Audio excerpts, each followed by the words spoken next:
आज सकाळपासून काही व्हिडिओ शूट केले नाही, तर संध्याकाळला आम्हाला गावाला जायचं होतं. बॅग वगैरे पॅक केली आणि आता गावाला निघत आहे. वर्धेला जायचं होतं, माझ्या ताईकडे थोडं काम होतं आणि माझं पण थोडंसं यवतमाळला काम होतं. त्यासाठीच मी वर्धेला निघालो होतो. आजच्या प्रिशंक वगैरे कसं आहे करत आहे, छान असं एन्जॉय करत आम्ही 5-6 वाजता निघालेलो आहे. आम्हाला इथून वर्धेला पोहोचायला 3-3.5 तास लागतात आणि हे संध्याकाळीला आम्ही निघालेलो आहे. छान असं व्ह्यूज होता, मस्त असं छान दिसत होतं सगळं वातावरण शांत आणि पक्ष्यांची किचबिच चालू होती संध्याकाळच्या टायमाला. मग आम्हाला 7:30-8 वाजले. मी ताईकडे पोचली. इथे मी मोठ्या ताईकडे आली होती आणि इथे बॅग वगैरे ठेवली आणि नंतर आम्ही नाही का बॅग वगैरे ठेवल्याच्यानंतर हातपाय वगैरे धुवून फ्रेश झालो आणि नंतर तिकडे आम्ही लहान ताईकडे गेलो होतो.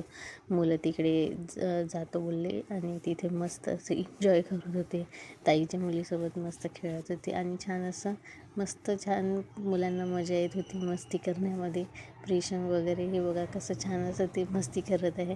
असं त्यांचं चालू असते. सगळे एकत्र आले की आजच्यासाठी एवढंच. Okay, bye.